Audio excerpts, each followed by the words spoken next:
Hey everyone, I'm Jay. I'm Fish Sticks. And I'm Sophia, and welcome to Witches Betwixt. The thing that's got me lit up right now is a Twitter user named Starheal, because Oh, that bitch. oh my god. Okay, fill Jay in. I know what's up with this. Yeah, what's this count? I am recording, by the way. I've been recording as of the last 2 minutes, So let me read this tweet to you. Is this on record? What? Is this on record? Like, is this cool? Like, if this is recorded If you guys and don't published? mind us talking about a culture drama We're on the starting with podcast. Oh, not at all. It's what we thrive on, honestly. Okay, we so- talk about all the time. Okay, so do you want me to start? Because Yes. I got tea. All right, Oh. so We're starting with a cup of tea. this is tea. I'm Drinking gonna hot spill some chocolate. fucking tea here. And this is not personal tea. This is just shit I am mad about. So shit that Fish Sticks is pissed off about. Ooh, it's like a segment. There is a we could do this every week. I never cease to be mad about something. So this is Twitter user Starheal. Okay. Now I've got her blocked on my main just for my own peace of mind. But let me go to my normal people Twitter and take a look at this real quick, because you need to know who this person is. Starheal, at Starheal on Twitter, astrologer, licensed therapist, Tarheal. She has 85,000 followers. 85.6. Oh, Starheal with the little sparkly. Okay, I see her here. Yeah, okay. Yeah. Now, the tweet in question, and the reason I didn't see this on the 19th when she posted it, is because I apparently already had this bitch blocked because of other dumb shit she had done. But the tweet in question is, because Gabby Petito has Uranus and Taurus opposing her Mars, I'm afraid she was killed by strangulation. Taurus rules the throat. What the fuck? What the fuck? Like, the only response, like, I kept getting the lion, the witch thing, but it was the loss, the manhunt, and the audacity of this cunt. Like, dead serious. Because this is some Sylvia Brown bullshit.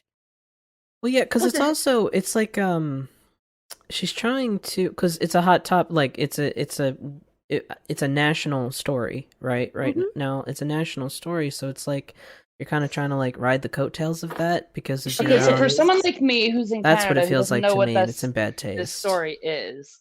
Can y'all like fill me in on like what the fuck happened that she's even commenting on? Because like, I'm over here in Canada just like looking at thunderstorms out my window and getting pissed off that we're gonna have 40 years of fucking Trudeau. Anyways, so Gabby I'll Petito, give you Omni's pissed after. Gabby Petito was, unfortunately, she was a YouTube personality who went on a cross-country trip with her fiance. Mm-hmm. She disappeared, and her fiance was suddenly out of pocket. Nobody really knew what the deal was, and there's a lot of details here. But her fiance goes MIA, just completely off the record. Things were very sketchy. They had a brief encounter with law enforcement at some point where she's on body cam, and she's like, if you've ever been through any kind of abuse or trauma, you kind of recognize some of her behavior. But like, of course, the cops didn't pay attention to any of that, and they just they're kind not of trained to do that. Let them go on their way. And of course, she disappears, and then her fiance drops off the fucking map. It is super sus. And so for a few days, I think about almost a week, people were trying to figure out what the hell was going on. Like, where is she? And she's been found dead. She was found dead in Wyoming. And they're still trying to find her fiance, because, I mean, obviously, they're concerned not only for her fiance, but concerned that her fiance is responsible for what has now been ruled as a homicide. You know, the fucking Occam's razor says it's probably this fucking piece of shit. Well, statistically speaking, a woman is most likely to be killed by someone that she knows who is male. Mm-hmm. So yeah, you've got Starheal on Twitter, who has herself listed as a licensed therapist, or at least did. It doesn't seem like she's got that on her bio now, but she did. It's still there. It is? Okay, yeah. So licensed fucking therapist posting this shit online. Aromatherapy? Fucking essential oils? I don't fucking know. But she's posting this shit, and it's like, okay, so let me tell you guys a story, okay? Because Do you know who Sylvia Brown is? You probably do. Oh, I know the who name Sylvia sounds fucking so Brown is. familiar. It sounds Oh my Sylvia God. Sylvia Brown was Just a you pop go culture ahead. psychic in the 80s and 90s. Okay. And she would do the same shit. She would step in on high profile cases. Yeah. And one of the high profile cases, and another Twitter poster points out, she used to make predictions like this, like, and nobody asked her to do it. Right. But in one case, she declared a woman named Amanda Berry dead to her own family. Amanda Berry had been kidnapped. Amanda Berry was not dead. She was imprisoned in Ariel Castro's fucking basement. But this woman went on live television and told her family, "I'm afraid she's dead." It's like, can you fucking not? Can you? Yeah. And like, you need to think real fucking hard about the impact that this shit has on families of people like this woman who went missing has been found dead. Like, she's got 85. The Lion, the Witch, and the audacity of this bitch. Exactly. It's like you have a following of 85,000 people, and any one of them could take a screen cap of your dumb shit and send it to Petito's family. It's like, you call yourself a healer, Starheal. It's in your fucking name. You're a licensed therapist. Do you really want to be that kind of person? Because, like, from where I'm sitting, this isn't something a healer fucking does. This causes harm to actual living people that you don't know personally. That's something a narcissist does. Yeah, of course. And it's like, if she gives a fuck about anything but her follower account and her clout, she needs to cut the shit right now. And what bothers me followers. People are defending her. And they're like, "Girl, do this and this and this." And she's pulling this, "Well, astrology doesn't care about your feelings." Get fucked. This isn't about astrology. This is about your follower account and you getting on your name onto the tongues of people. Right. Which, I mean, I realize that I'm feeding into that right now by bitching about her, but for the love of fuck, not. But that's what we do here. Bitch. This therapeutic bitching, okay? That's what we do here. But I mean, really, what this is coming down to is like, it's really not much different than like unsolicited psychic advice. Like sometimes you get people. Is what this is. Oh my God, yeah, that's unsolicited healing. Like, I have a friend who has chronic illness and has to have like a mobile assisting device, and they've had people just go up and start fucking praying in front of them for them to be healed, and they're like, these people have no fucking idea how offensive this is. And oh yeah, like, I'm magically gonna be healed now because you did some energy shit. I run into that too. Like, if I talk about schizophrenia at all, I'll have people show up and be like, what the voices that you're hearing are ghosts, they're spirits, they're gods, they're trying to tell you things. It's like, if these are gods or spirits or ghosts, they're the meanest things in the fucking world. Because you have no idea what my fucking internal monologue sounds like 24/7.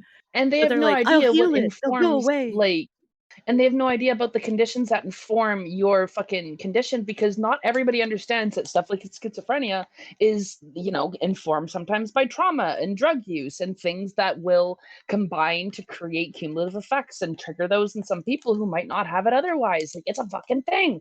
Yeah, if you have the genetics for it, it's a fucking minefield. Like, trauma can do it, stress can do it, drugs can do it, injuries and illnesses. Like, you can get a virus in the concussion can do it. Yeah, it's fucking crazy. But like, you'll have all manner of people put on their fedoras and ooze out of the fucking storm drains like, "I can heal you." It's like, no, you fucking can't. You don't know neuroscience. You're not a doctor. You're not even that good of a fucking healer. Stay away from me. It's like, you don't, and I mean, on the spiritual side, you don't even know what I've got going on spiritually that I might have set up already. My frameworks, my process. You don't know dick about those things, and anything you do, if you're actually capable, could alter those. So how about you just keep your fucking hands off me?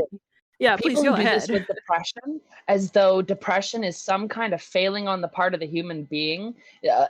Make me furious, because you're like, oh, you just have to this, you just have to that. It's like, as if you had to live my shitty life, and as if you'd be able to cope a fucking fraction of how well I have. Shut the fuck up and get off of your high horse pedestal, because people who have depression and PTSD don't owe you anything or any level of healing, and you fucking need to just shut your fucking mouth if you think that it's your place to tell anyone with that stuff what they shouldn't be doing with their life. Like, it's all real vain. It's all vain and really self-serving, because it's not about helping that person.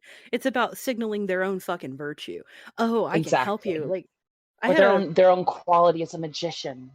And the other thing is, like, you'll run into that in other circles too. Like, a good friend of mine, I had a good friend for a good 17 years or so, who got her master's in health psychology. And we knew each other a long time before I developed schizophrenia at all. That's before we really knew what was going on with me.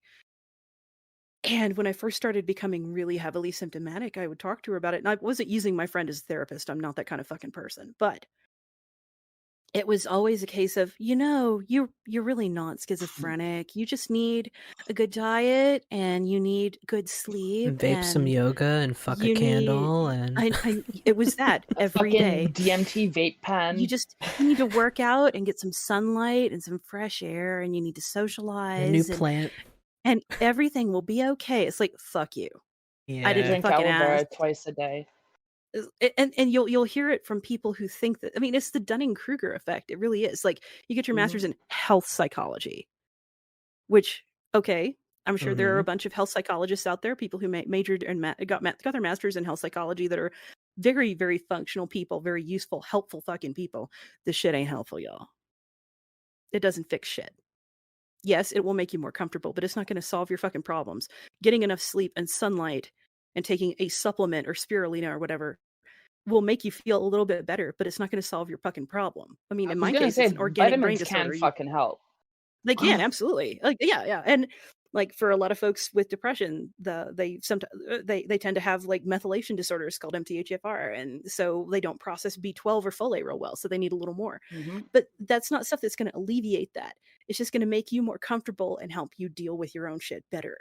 But like all this stuff gets marketed as a panacea, and it's not.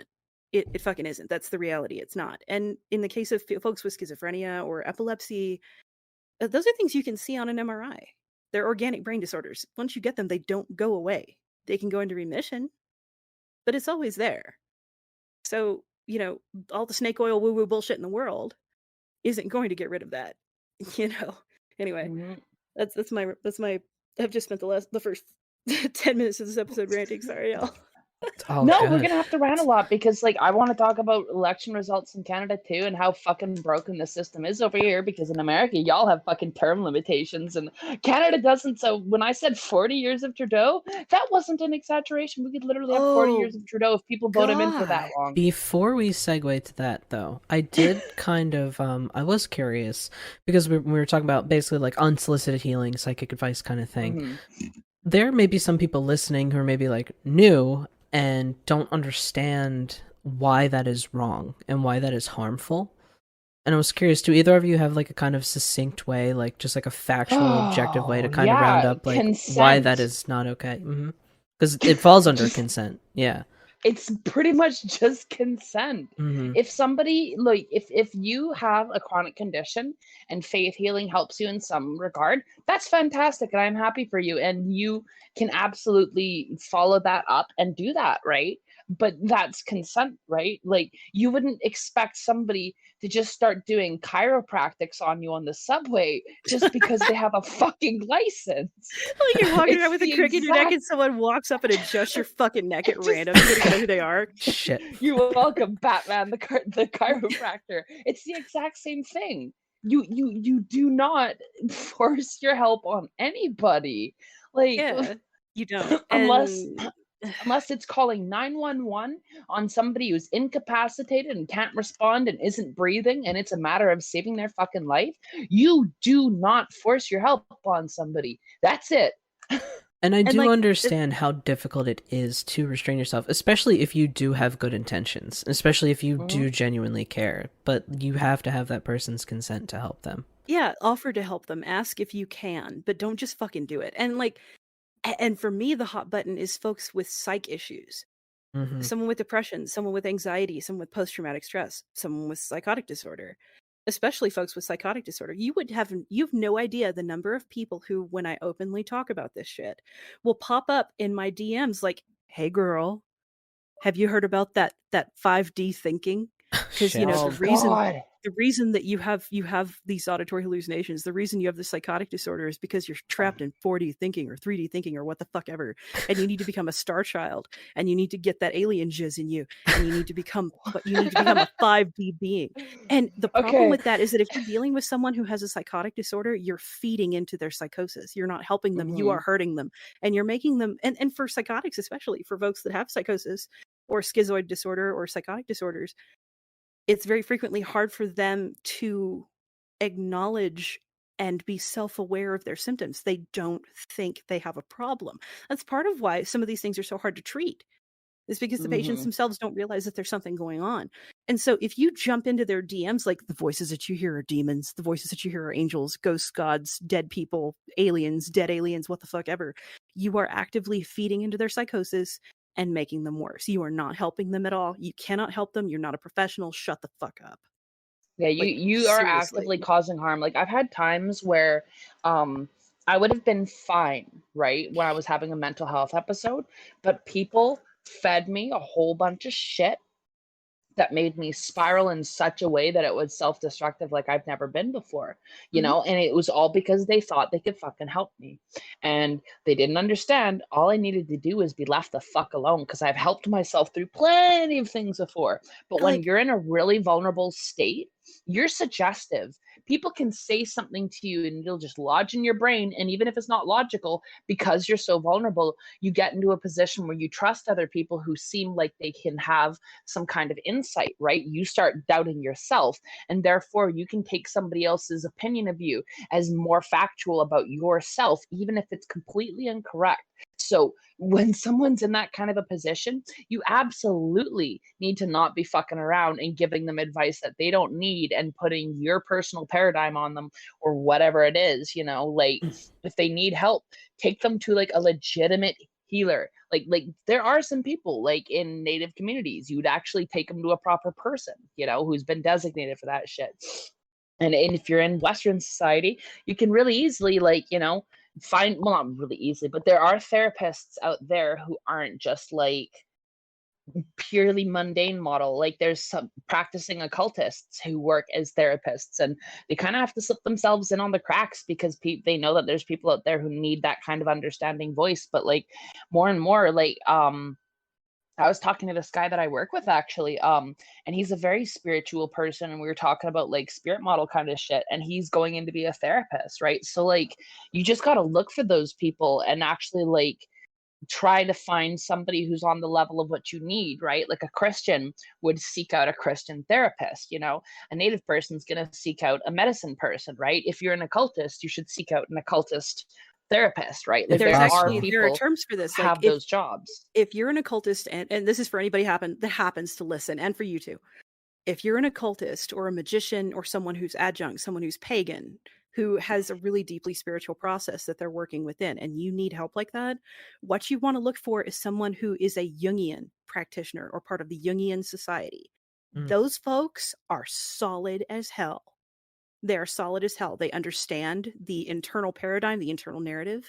They understand that you have a process you're going through. They work with you as far as those things go. And it's going to vary across the discipline, obviously, but that's the key word you're looking for. Someone who's part of the Jungian society, someone who uses schema therapy, something like that. And there's no harm in you emailing a psychiatrist or a therapist or a psychologist and saying, hey, this is what I've got. This is who I am. These are the things I believe. I'm wondering if you and I would jive. Just interview them. Interview them. Like, treat that the second visit as an interview. You're auditioning. You're hiring them. Yeah, this is a mechanic for your brain meat. This is someone who's they're gonna wrench on the 3-pound booger in your skull. So it benefits you and behooves you very strongly to make sure that they're capable of doing that in your terms and on your terms. You're the one paying them. You could pay anybody to do that. So yeah, Jungian society, you want a Jungian therapist of some sort, someone who follows that model, someone who teaches or uses schema therapy, depending on how you say it. That's who you want, y'all. So if you have these issues that you need fucking solved, that's one of the keywords you can look for. Anyway. I will put a brief little plug. So there is someone I know in the local pagan community here, well, kind of here, more so in the Baltimore, Maryland region. She is a Wiccan high priestess, and she just became a licensed counselor, licensed therapist. Yeah. So if you are in that area, I can connect you with her details. Yeah, like if you legitimately need help, whether it's actually like sometimes plant medicine can do stuff that Western medicine doesn't. Because let me be very clear, almost all of Western medicine comes from plant medicine. It's usually taking a plant, identifying a compound or substance in it that does the targeted effect, isolating it, removing extraneous stuff in it so that there's not like side effects, and it refines it, and then you get medicine from it, right? Yeah, there's an entire body of research. Ethnobotany is what that is. Wade Davis, the guy who wrote the book that Serpent in the Rainbow, which is that terrible Clive Barker movie, is based on. Wade Davis is a really well-known ethnobotanist. He went to Haiti to study their ethnobotany, and there's an assload of those folks, and that's the process, ethnobotany. Yeah. And for example, digitalis is a type of flower commonly known as foxglove. Really pretty, really deadly, fucking poisonous. However, when it's extracted and used at a very targeted dose, it's heart medication. It literally saves lives or takes lives depending on how it's used, right?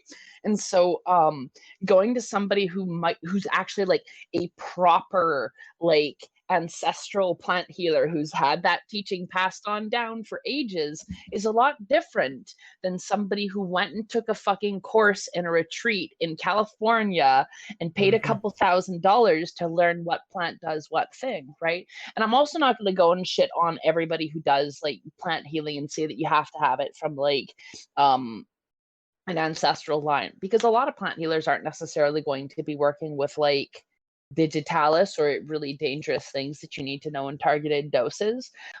They're actually going to use things that are a lot more like general relief things, kind of like, you know, cedar tea or like a little bit of birch bark, or there's other stuff that I've heard about that works really well. So like, I don't know, I'm not going to claim to be a plant healer, but that can be pretty fucking legit, right? And any of these things, like as far as healing goes, like there's really a process and you have to be the one to seek it out, right? If anybody's ever kind of like pushing their healing on you, it's usually a pretty big red fucking flag, right? And same thing, just to circle back to this piece of shit Starheal lady, that like if anyone's ever like pushing their tarot on you without you asking, it's a big fucking red flag. You know, same thing with this girl being like, here's the astrology of this person who's dead that nobody fucking asked for, you know, like all across the board, that kind of behavior is bullshit. It is, absolutely. It's very presumptuous. It's also very self-serving. It's very shitty and self-serving. Like if somebody starts pushing their paradigm onto you or their practice onto you, whether it's tarot, astrology, fucking anything, they're pushing it on you because they want you to, I guess, fall into lockstep with what they believe about themselves. They're trying to prove something to themselves and to you. It's like, well, I'm gonna actually go out on a limb here. I've noticed some shit about magicians that very often a lot of them try to play this power game where to them their level of power is other people's conception of them, right? So it doesn't matter whether or not they actually have a rich inner practice and do all of this stuff and have like a personal coven or like whatever things that you might consider hallmarks of your craft. To them, it's all about social clout and having the perception of being a witch. Because honestly, glamour magic is still glamour magic. But if you're fucking constantly putting yourself up on airs like you're this gigantic magical motherfucker, right? And you're really good at like, say, engaging in linguistic discussion, but when it comes to like actually putting tech down or actually swinging or actually doing everything, you've always got excuses. It's pretty clear that what the person's doing is playing a social clout game where they want people to be giving them that energy that feeds them up as the bigger mage, because that plays into what they actually use in their magic, right? They're feeding off of that energy. Like a vampires, they can be like, haha, people think I'm great, therefore I am, you know. And it's like that leechcraft shit's fucking creepy.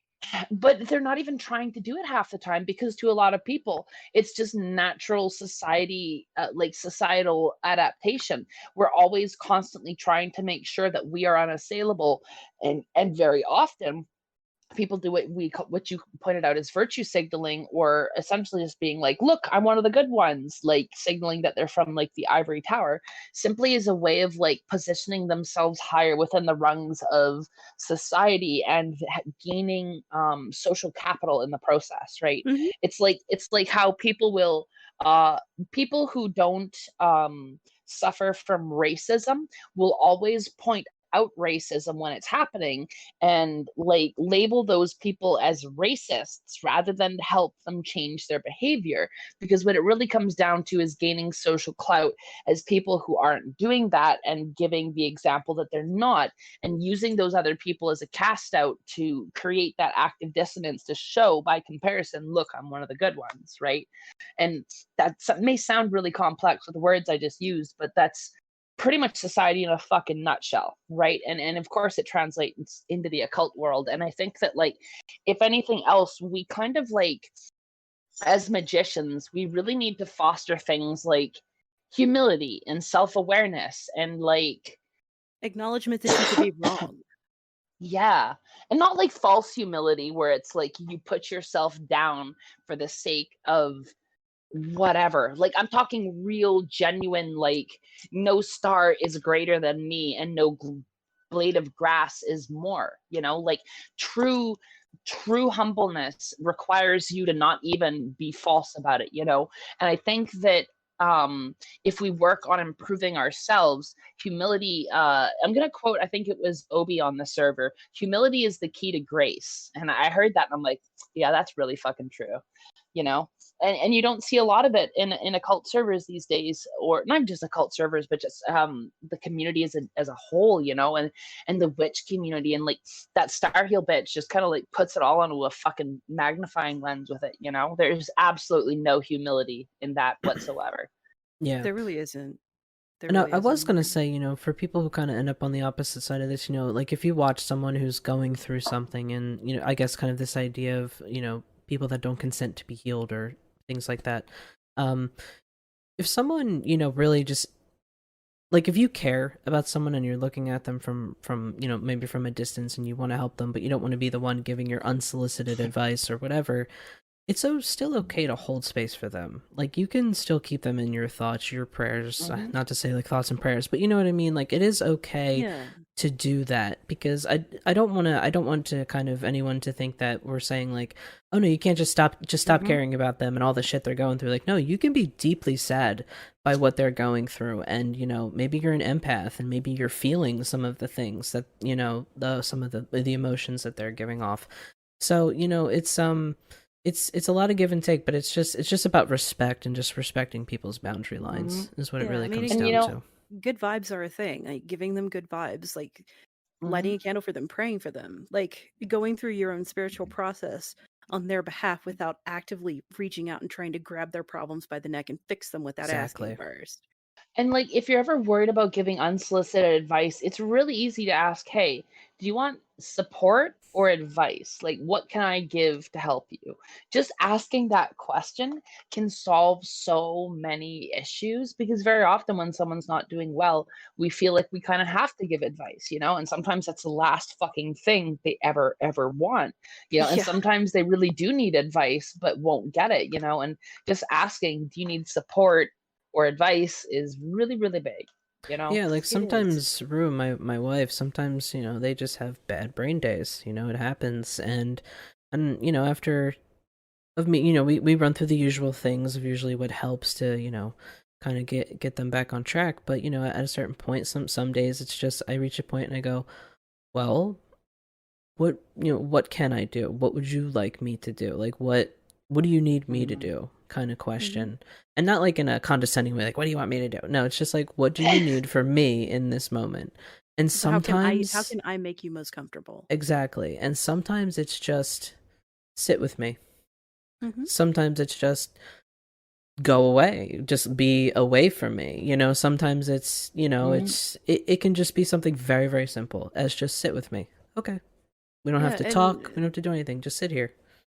And like when people vent, they frequently are venting because they need to get those things out of them. They need to speak them or write them or say, you know, just anything. They need to express that frustration and that hurt and that anger, and they're not asking you to fix their shit. They just want somebody to talk to say, oh my God, are you fucking serious? That's terrible. Or I'm sorry, are you okay? Are you yeah, exactly. Like I see how scary or how painful or how upsetting that would be, and just commiserating with them. Like, And it's a thing that it seems like Americans are especially prone to, where we go into every situation, balls out swinging, wanting to fix things. Mm-hmm. Sometimes there is no fixing it. You just need to be there for your friends. I always wondered if that was a me thing, because No, that's an American thing. It's an Oh, American okay. thing. That's weird. It is. It's a Canadian thing to want to apologize about it. Yeah. I'm sorry you're feeling so shitty. I'm sorry, guy. Well, actually, Sophia, that is an excellent launching point for you, for your rant. Yeah. So, our government is fucking broken. There is no term limitations, and we are essentially a two-party system, as much as we like to pretend that we are more than that. We have not elected a party that was not liberal or conservative as long as I can remember. You're stuck in the two-party trap. The U.S. has We're stuck in the two-party trap. Mm-hmm. And on top of that, didn't we determine that Canada is like America light? But we're like America on roids, because there's no term limitations, right? Because so think about it, right? So you just get, I could have Trudeau be the prime minister for the next 30 years. I don't even know how long he's been prime minister already. It's been that long, okay? I'm gonna have to Google it right now. Bear with me. But yeah, no, I'm fucking pissed, because his dad. So they just keep electing him? Mm-hmm. They just keep electing liberals. Oh God, he's been in office since November 4th, 2015. Yeah, 5 years. It's 6 years days. Already. Well, I'm kind of curious about the political system over in Canada. So what, you have a Liberal Party and is that what they're called, the Liberals and Conservatives? Yep. Okay. Are they, I guess, is it like similar to Republicans and Democrats here? Like they're both basically the same party? Yeah. Well, I mean, no. They are in the same way that they're both terrible capitalists. Right. But they also are, actually it's kind of similar to the States, because the conservatives are ultra horrible too down there, I guess. So yeah, it's pretty much just like, imagine America, except instead of Sleepy Joe, you get young Trudeau. Mm-hmm. Yeah, so they're supposed to be, in Canada, they're supposed to be like 5 parties, 5 or 6, right? There's so there is actually 5 or 6. There are, which is the Nazis. There's the NDP, which is like the working class / people of color party.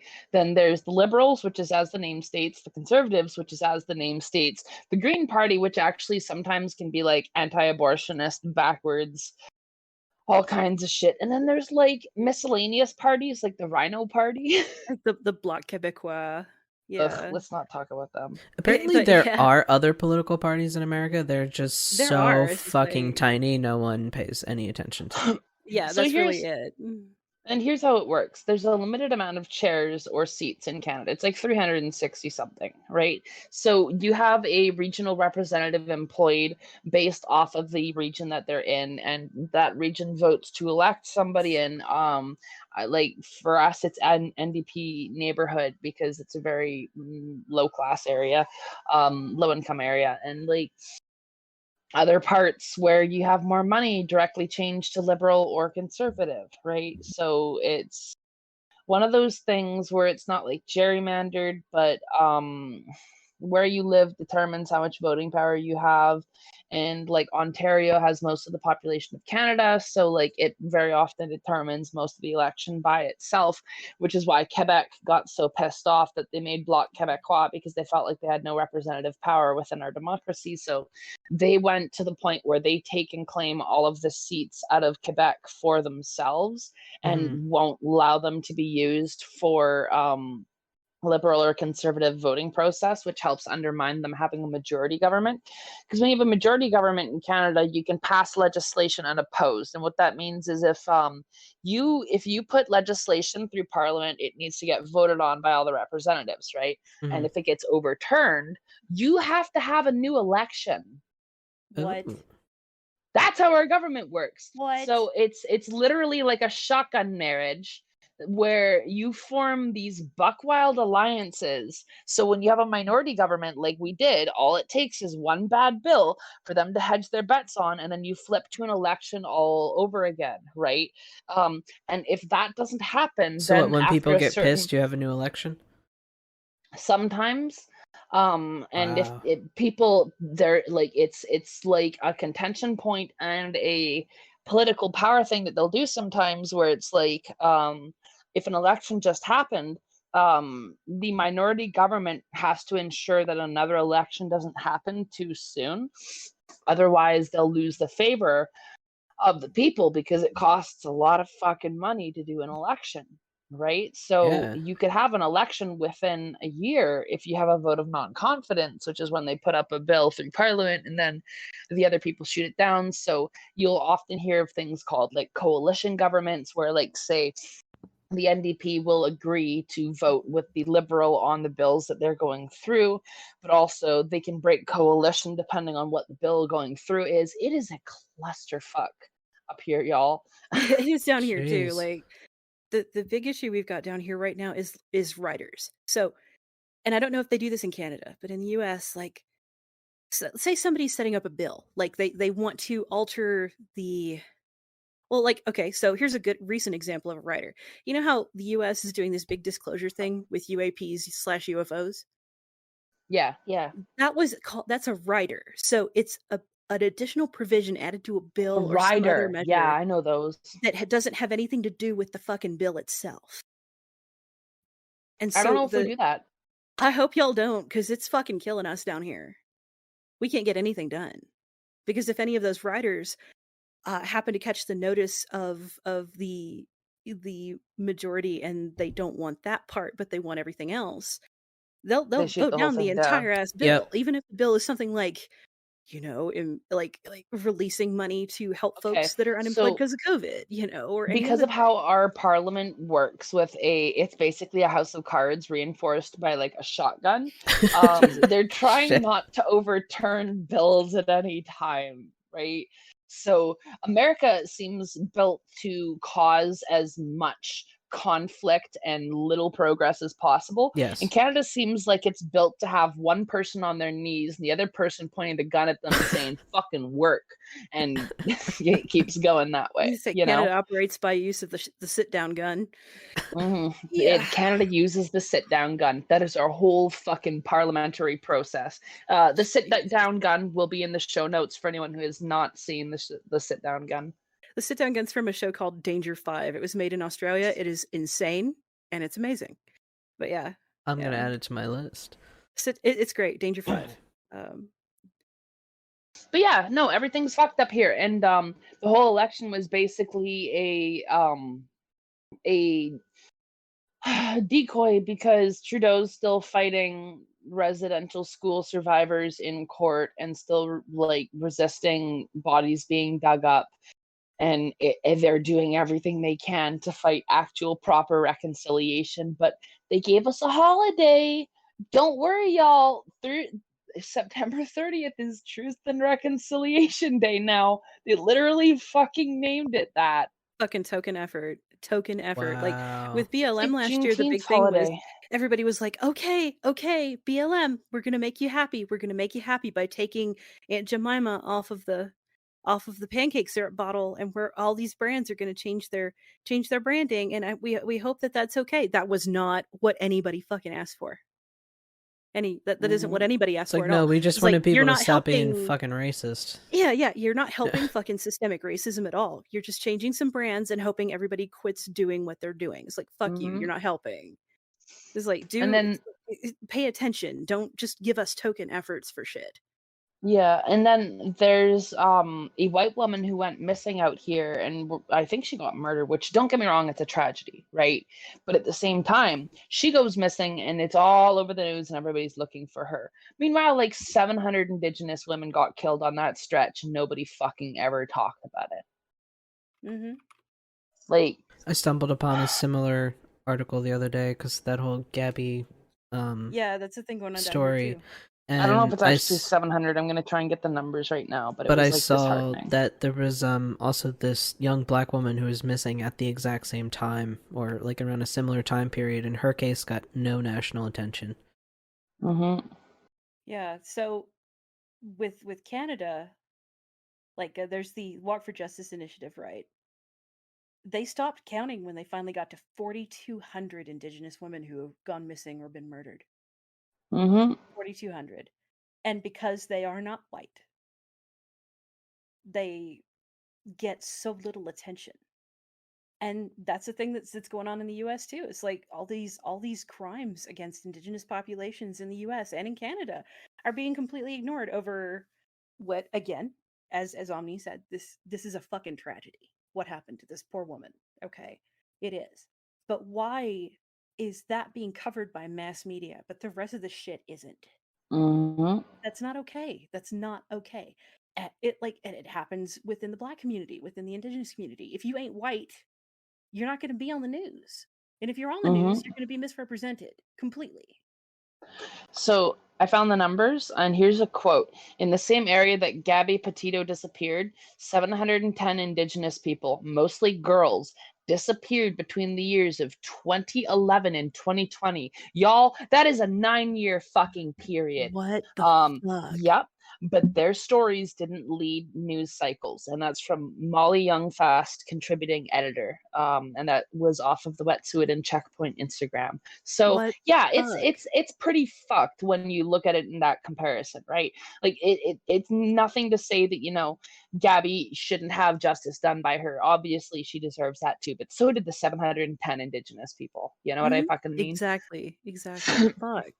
I feel like I can hear like the news people like, well, if we put up every single fucking murder and disappeared that's person, what it that's blah, hold blah, on blah, though. it comes down to airtime and money, and that's fucked up. And it's also like they don't view us as the same type of like people. Like you don't sell as well. There was a murder of another woman out here. I can't remember her last name, so I'm not gonna pull it out of my memory. I just gonna say Evelyn, I think it was.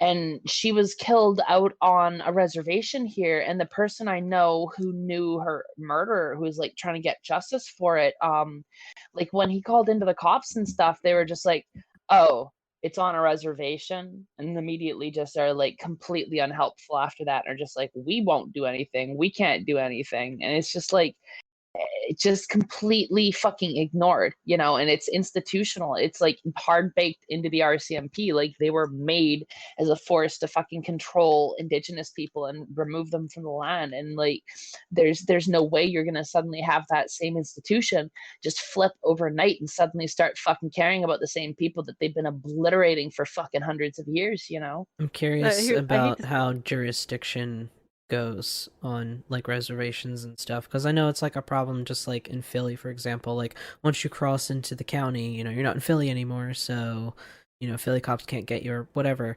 So I'm curious how I'm pretty sure they probably make like the jurisdiction laws so tedious and ridiculous to where like they can affect the reservation, but they can't, but they can, but they can't. They probably do that kind of bullshit just to purposely like make it a smoke and mirrors kind of situation. They do. Like, I hate to pour some kerosene on this fire as far as Canada goes, but there was a study done, and I just looked this up at the Law of Society, or the Law and Society Association. They did a study on news coverage. Aboriginal women, Indigenous women who go missing in Canada receive 27 times less news coverage than white women. They also receive dispassionate and less detailed headlines, articles, and images. And that's just in fucking Canada, y'all. Just in Canada. Yep. Let me be clear. Mixed women like me will still get more coverage. What they're talking about is like straight up like 100% native looking, like no white privilege whatsoever. You are fucked if that happens. And I admit that I have that privilege, right? But it's that huge damsels in distress thing. It's like, it's always going to be the young well-to-do white women, or the young well-to-do white teenager, or just the more like I'm gonna be real honest, the more you look like you are conventionally attractive to white people's idea of a native person, the more likely they are to help you. Because you don't even have to look white, you just have to look pretty enough for them to think, oh shit, I want to help her out, right? Because people really fucking judge you by how you look. You want to know how I know? Because sometimes I fuck around with my skin color because I tan really dark, and my hair color because I can use wigs. And let me tell y'all, you would not believe believe how different everybody acts around you when your skin is light and your hair is blonde versus when your skin is dark and you're braided and you're wearing like culturally markers of being native. It's like people don't even like aren't even afraid of me. They're like encourage their kids to wave at me and shit, you know, whereas like when I'm visibly native and shit, they pull their kids away. I get followed by security. I get like people check my fucking receipts when I leave buildings, that kind of shit.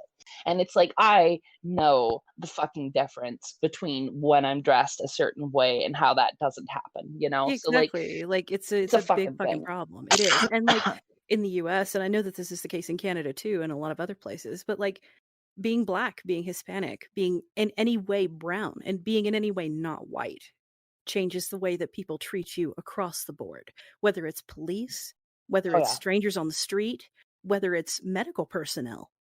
That's a fucking thing. And that's also true of trans people. That's true of trans women and trans men. Mhm. That's the number of people who die as a result of neglect in hospitals because they ain't white and they ain't straight and they don't look straight. That what the fuck? It's a systemic problem across the board, and it's one that an assload of people internalize. And I say people because everybody does it. It's internalized by everyone, and it's perpetuated by everyone. And this is it's this entire fucking. And sometimes like, we internalize that too. We do. We internalize it, and you end up with folks that have a lot of guilt, but then they express that guilt in the exact wrong fucking ways. And that makes the problem so much worse, and it makes it hard to identify who your allies really are. And it makes it hard not to swing at your allies when they do dumb shit. And that's the thing. Because it's hard sometimes to tell the difference between a chud and somebody who's just being an idiot. Like, they want to be helpful, but they don't recognize that they're doing harm in their attempt at being helpful. They just, and that's like, I don't have a lot of time to educate chuds. I really don't. I do have a lot of time to educate allies, though. It's like, let me show you why I or someone else reacted the way that they did to some shit you said that you thought was what needed to get said but wasn't. And I think like I got a lot of fucking time for allies. I got lots of time for allies. I got no time for chuds at all. There's no point. I think in the world that we live in, like, I understand the need for call outs. Like, you only have so many spoons and it's not your job to call in everybody, especially if you're like the targeted demographic. But call ins are almost always more effective than call outs. Dead ass. I'm not going to say they are in every circumstance. Like, sometimes if someone's a real piece of shit and you got to let the world know, that's what's got to happen, right? And that power to you if you're in that position. You have to do that. I stand with you, right? But also, most of the time, our society defaults to calling people out and destroying them. What we really need to do is be building each other up. Like, if we want to get to a future where we can live on this planet together and we're not going to destroy each other and we're not going to destroy ourselves, because let's be clear, we're not going to destroy the planet either. Unless we nuke this thing into oblivion, the planet will just ice age and kill us all and be fine. Like, we're a blip in the planet's existence. She just has to burn a hot fever and we go away, right? Like, it's not a fucking problem for her. But for us, it is. So, you know, we kind of got to be good if we want to have our place here and get our shit together. And that doesn't start by, you know, constantly being at war with each other. Like, that's kind of an externalization of our own inner turmoil, right? And our constant need to be at war with everybody else is like just a distraction from doing that work on ourselves that actually needs to be done, which is like healing and calling together and like learning and growing and like, yeah, calling out the bad shit, like the bad shit that does need to be called out, but also at the same time making space for healing, because if we don't fucking heal it and all we do is call it out, you're gonna have to be the one who wields the blade then too to dispose of those people. And when you actually have to see that happen and deal with them, like, you know, ending their lives from suicide if like the call out's too intense or whatever, like, that's on you, and you really would have to fucking deal with that in the end, right? And as much as you try and wash your hands of it, like, we are still responsible for how we go about catharsizing the pain of the world, right? Like, we can choose to do it by tearing other people down, or we can choose to do it by trying to build as much of each other up as possible. And I choose the latter of the two, you know? Yeah, and I just feel like everyone and everything has a threshold, especially when it comes to that, you know, because it's like how you're saying call in versus call out. So, like, if someone says a comment or, you know, whatever, it's send them a private message and say, hey, identify what the issue was or what, you know, what was the fucked up thing that was said. And just, you know, kind of in a really gentle way, too. Don't like, you know, like, I'm gonna fucking, you know, whatever. Just be like, why do you feel that way? How did you get where you are? Right, exactly. Like, how did you come to this conclusion? And, you know, this is exactly how you know, formatted your statement. So, you know, and if they are super, super, super combative, I mean, and you've basically, you know, you've exhausted all your resources in that conversation, and they're just like, nope, I'm gonna be a dick. You know, call them out. Call them out. You know, because at that point, I mean, what else do you just, hey, look, just stay clear of this one. You know, if Yeah, at honestly, that point it's just a warning to everyone else to be like, hey, just I do feel like that's 100% fair. Like, if you try and call somebody in and they completely just disregard you and like worse like gaslight or belittle you, you know, fuck that person, call them out, because at that point you don't have power in that situation to get that person to be accountable for their actions. So then resorting to like social justice, which is like multiple people being involved, it's a way of giving power to people who don't have social clout, right? That's why people do collective bargaining. That's why unions are a thing, right? So like, it's a process, and always jumping to the most extreme level of response is like pulling a gun on somebody who's insulted you, you know? shit. Yeah, a little bit. It's just not fucking necessary. It's overkill. I mean, say that to the residents of Philadelphia. We would say otherwise. Yeah. Hashtag not me. No. Callout culture does need to really kind of self-moderate. That's the thing. Like, people do dumb shit, people grow. And you can usually tell the ones who really grew and the ones who just like gave a token apology that I wasn't used to actually an say apology. and do and post dumb bullshit. Same here. We all did. Yeah. Like, I'm not really grateful innocent that like of that. I did not have access to the internet in high school in any recognizable form or fashion, because I said and did some dumb shit. Here's something too. The internet has allowed us to come together in a way that is not just allowing us, forcing us to have to change how we interact with each other, right?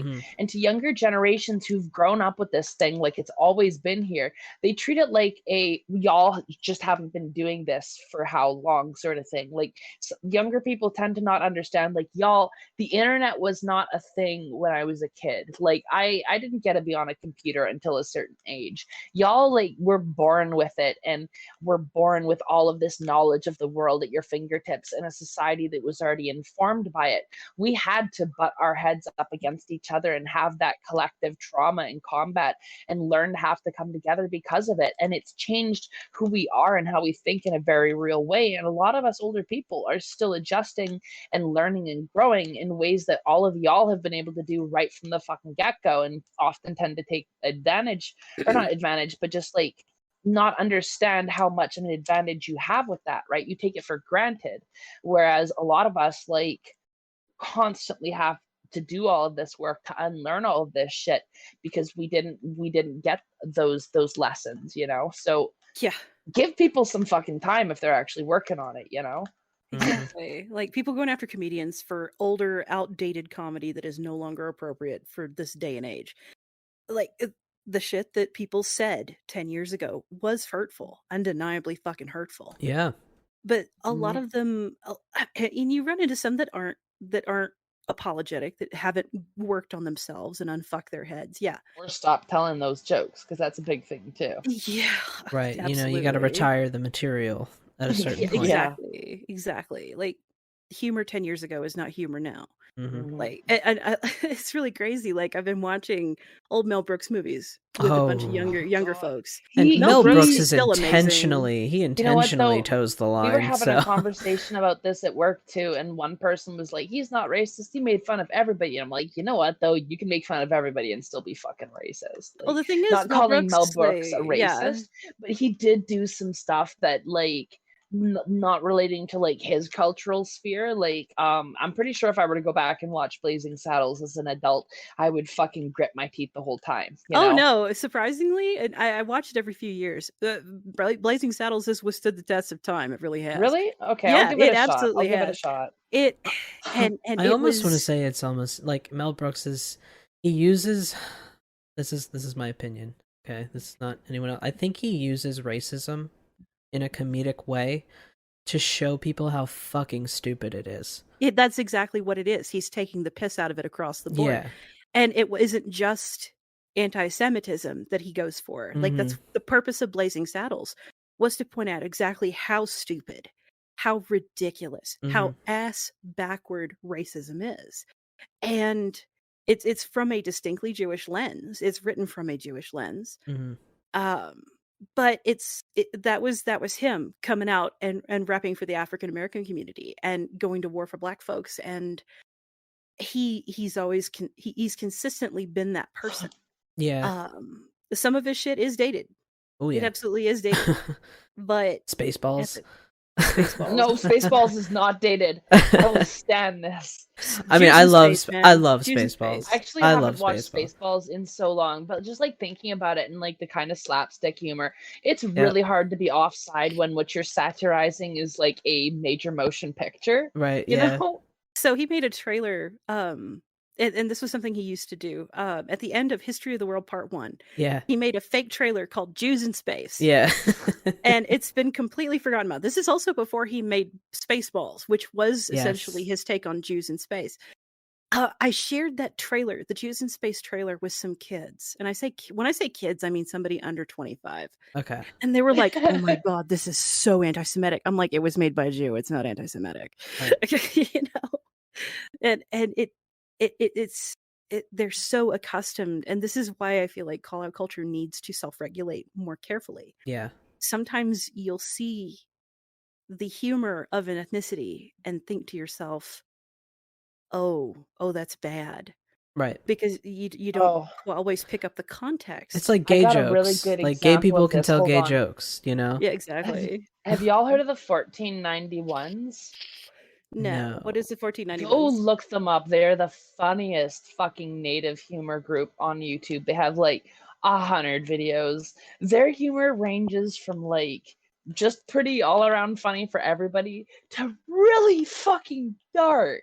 I do have that Reservation Dogs show on my list. I'm going to start watching that soon. Reservation Dogs is pretty good. Low res TV. Oh my God.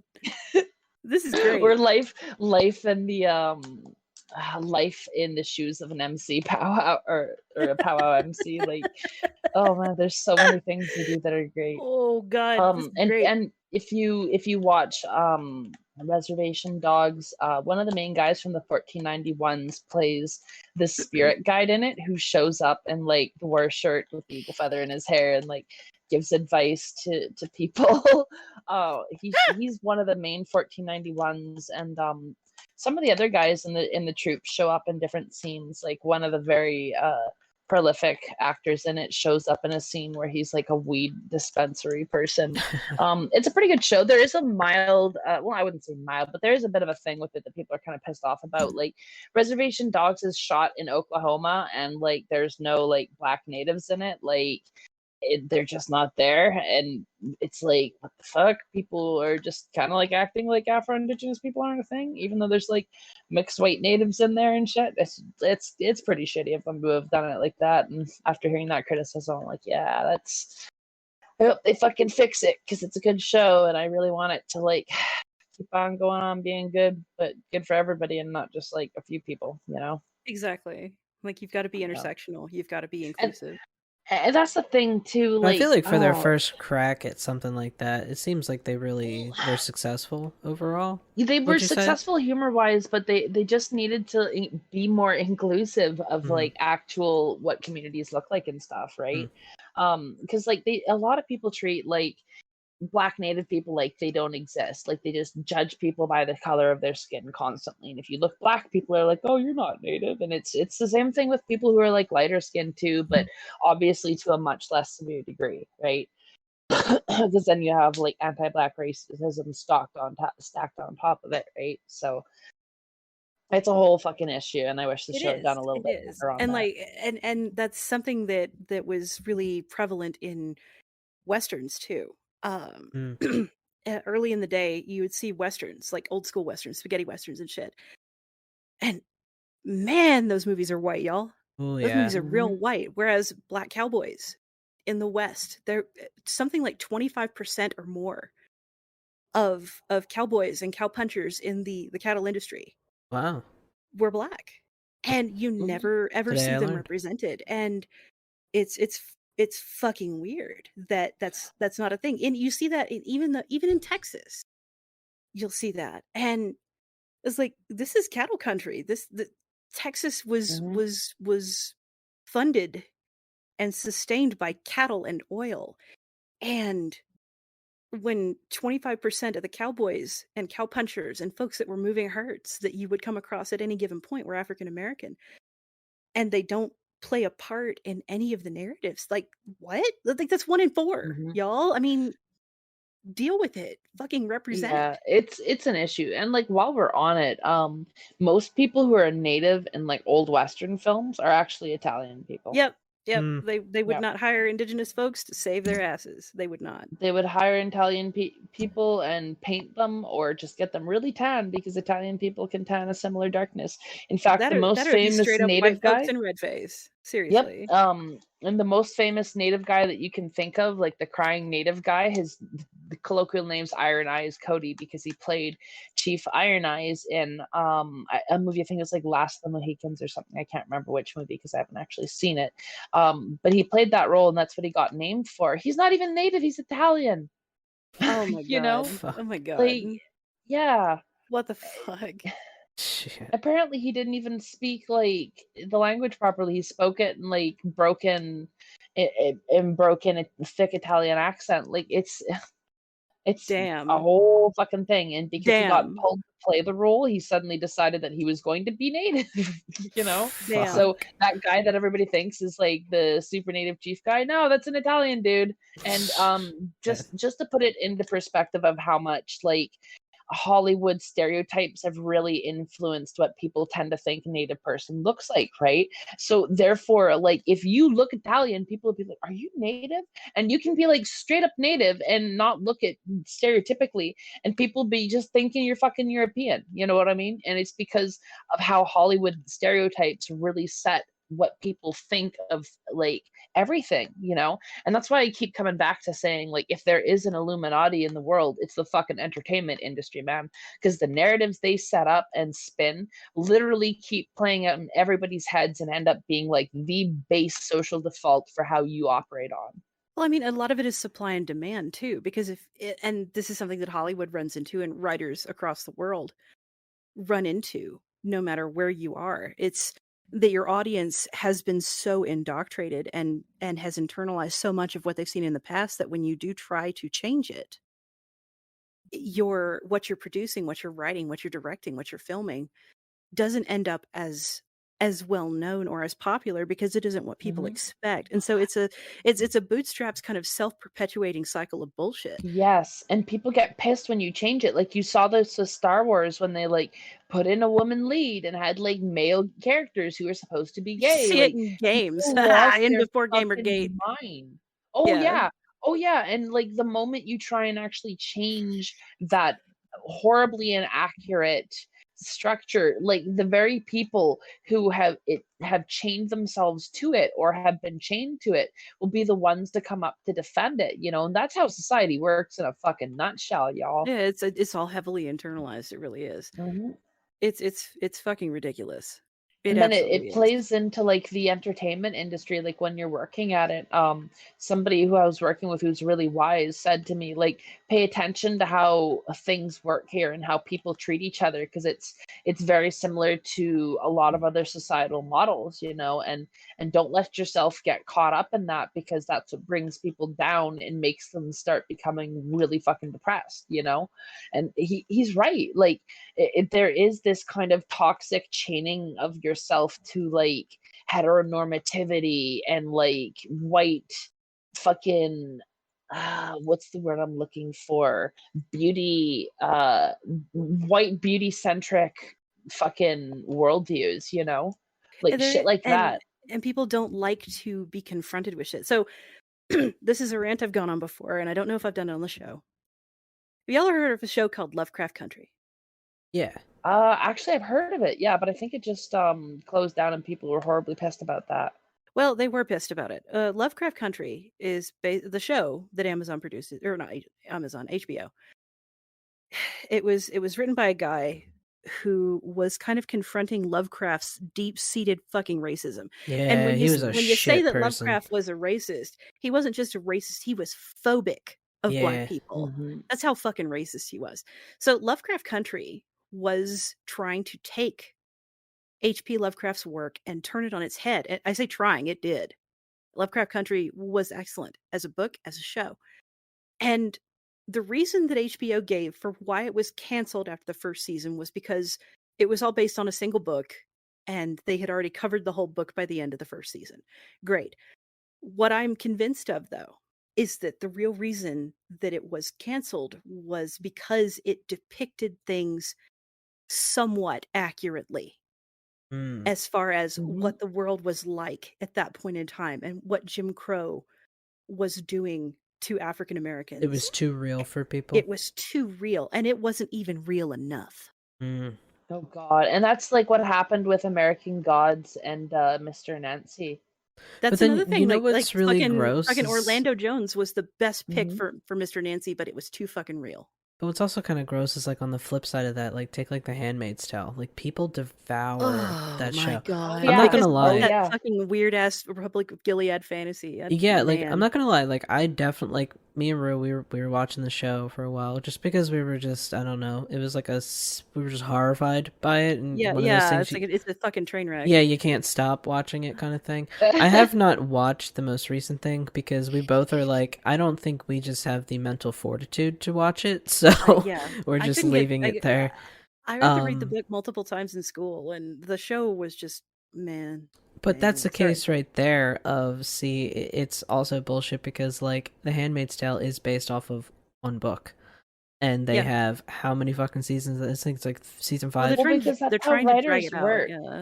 And like, as somebody who works in film, like, that's how it works. Like, what they're producing is never actually about mirroring the source material. No. It's always about creating a production and making money for your production company. Right. Yep. So like if a show really tracks and you can stretch plot out and it's feasible and it's making money, you absolutely will make it go 5 seasons and make filler material or come up with new plot points or do all kinds of shit, right? Because that's what makes you money, and you keep your cash cows going and you kill your things that aren't making money to start up new projects that might. And that's how it works. And that's something that's more common now than it used to be. So Fahrenheit 451 was a book written by Ray Bradbury. He wrote it in 1966. It's a great book. It's dystopian drama. And it was something that was taught in school for my generation of Texans. And this, if you don't know, I remember reading it too at some point. Like when school boards and states are planning out reading curriculums for kids, they look at what they feel like those kids coming up in society would benefit most from reading. And it happens that the kids that were born in 80, 81, 82, almost across the board, were really heavily given dystopian novels, of which Fahrenheit 451 is one. We also, we had to read Brave New World. We had to read 1984, just a bunch of things. Childhood's End. It didn't really change much when I was in school. Yeah, back in the day, a movie was made based on Bradbury's book. It was made in 1966. Well, wait. The movie was made in 1966. I don't remember when it was written. 1953. Okay. So one movie was made. It was a standalone movie based on the book. That was it. And it was great. It was great. The movie is haunting. If you've never seen the 1966 version of Fahrenheit 451, you fucking ought to. It's beautiful. But it was a single movie. It wasn't made into a show. It wasn't stretched out. There wasn't a bunch of filler material put in. And maybe that was because Bradbury was still alive when it was written and produced. Mm-hmm. But and it didn't have all the plot in it, but it was a great movie. But it was meant to stand alone. It wasn't designed to make money so much. Well, it was designed to make money, obviously, but It was more of an art project than. It was in some ways, yeah. Yeah, it was for the art of it more so. It was the art of recreating a book in movie format, and it just so happened like they're like, yeah, it'll sell, yeah, for sure. Also, movies are like the thing that you always lose detail on it just because of the nature of how they work, right? Like that's why, not to like say that they had to do this, but the act to split the final Harry Potter movie into two different parts, like I support it, because like if it's really your gigantic finish to your show and there's that much material in the book, which God fucking knows there is, right? There's no reason to not. Yeah, there's no reason to not do it, right? Like, I understand why people were pissed because they wanted a conclusion to a series they had been on for fucking ever, but also at the same time, like, fuck it, you're getting more content, man. You really so happy for your thing that you love to be over that quick that, you know. That was my biggest take on when when the whole Star Wars kind of, I guess after Lucas sold it and Disney was like, hey, this is all the new shit that we're gonna do. I have a hot take on that. I was so excited because like do I love the new Star Wars movies? No, like I have my critiques. No, they're objectively bad. No, I mean, so well, this is what I'm saying. So like as a Star Wars fan, right, as like a nerd of Star Wars, like I will pick them apart and I have my discussions and my this and that. But at the end of the day, it was new Star Wars content, and that's kind of at my base level. That's what the little kid in me would have wanted, is just, I just want to see more Star Wars. I want to see more spaceships, more lightsabers, and you know what I mean? Like, that's what I want to see. So at the end of the day, I'm like, okay. You know what I mean? Like, yeah, they're bad. They're not good. I'm not too keen on the whole, like, the Force as space magic thing. That's, like, one of my biggest gripes. But overall, it's more Star Wars, and that's just what I was excited about. Yeah.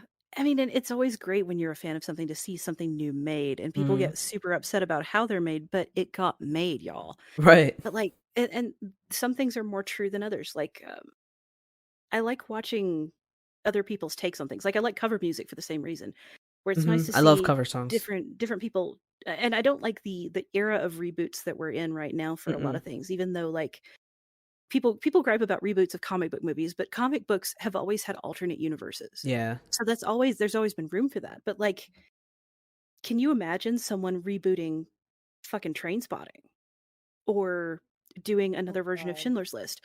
Trainspotting and Schindler's List and Clockwork Orange are, and To Kill a Mockingbird, if I'm going to go on a rant here, are probably four of the most faithful adaptations of books to movies.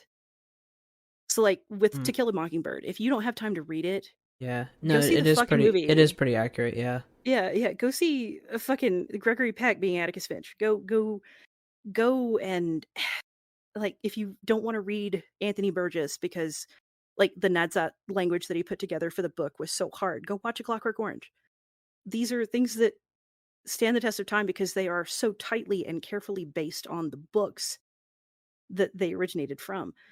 And they're not fluffy, and they're not stretched out, and they're not filled with all this extra shit that wasn't in the books at all. And they remember all the subplots and all the little details. But like, I don't know, whenever you're doing anything creative, but especially if you're producing something or writing something, like, standalone is great, but standalone doesn't pay your bills as well. Right. But it sucks the way that we go about it, you know? Yeah. It just it does. It just sucks. Like 1980 or 1980, blah, blah, blah, not 1984.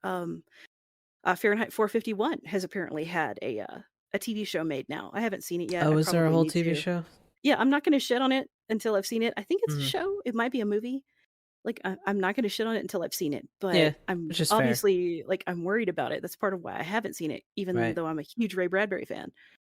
Um, it just I don't know. It's because I of keep going back to that capitalism. It's and because like fucking because it's like we don't have a way to like make art for the sake of making art. You no, we know, don't because we're all busy like we're all busy trying trying to to live. survive. Yeah, exactly. Like we need this paper That's to just we with need all the these money. Like monies. you can't make art for the love of art anymore. You have to make everything has to be a hustle. Every hobby you have, every little thing you Yeah. enjoy has to be a fucking hustle now. Yeah, and I really have to. That's something that I catch myself thinking, right? Because I'm like, oh, I'm gonna play this game. I picked up this I backed this Kickstarter thing. It's this little attachment for your computer that you can play your old Game Boy and Game Boy Advance cartridges in. And I was Oh, like, I know cool. that emulators are out there, and I know you can get ROMs, and I know all that, and I've done it before. But like, I have all these cartridges here, you know, like I want to play them in their close to original form.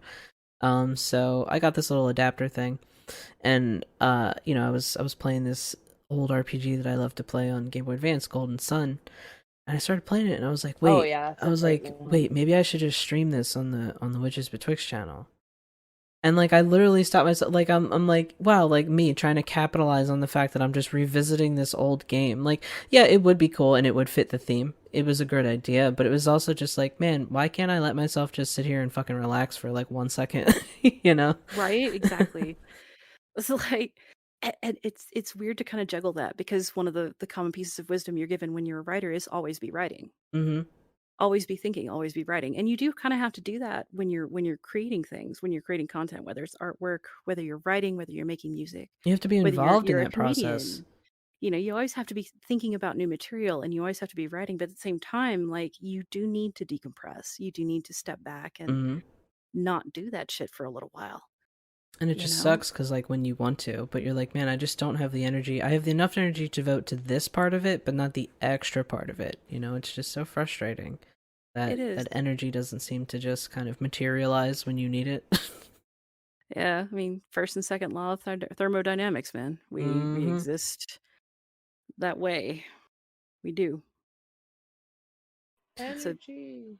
yeah, it's like there are only so many hours in the day. I mean, I was ranting about this real recently about how what the hell was it? I hate to plug one of my rants that I put on Medium because I cannot be fucked to make a website yet. But I was ranting about how there's no shame in being a specialist when you're a magician. Mm. You know, Because if you want to rant like in blog format, like I can give you access to the Witches Betwixt blog, and you can go that would for be it. pretty rad actually. Yeah, if you can put Yeah, whatever the hell you want there.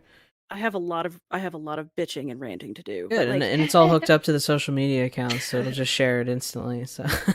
but I mean like in terms of hobbies and passions and whatnot, there aren't enough hours in the day, there are enough days in the week, or enough weeks in the year, or enough years in a single lifetime to learn and do and create everything that you wish you could. And Oh, time does that not wait pains for me. any of us. That is a fucking fact. It doesn't. Mhm.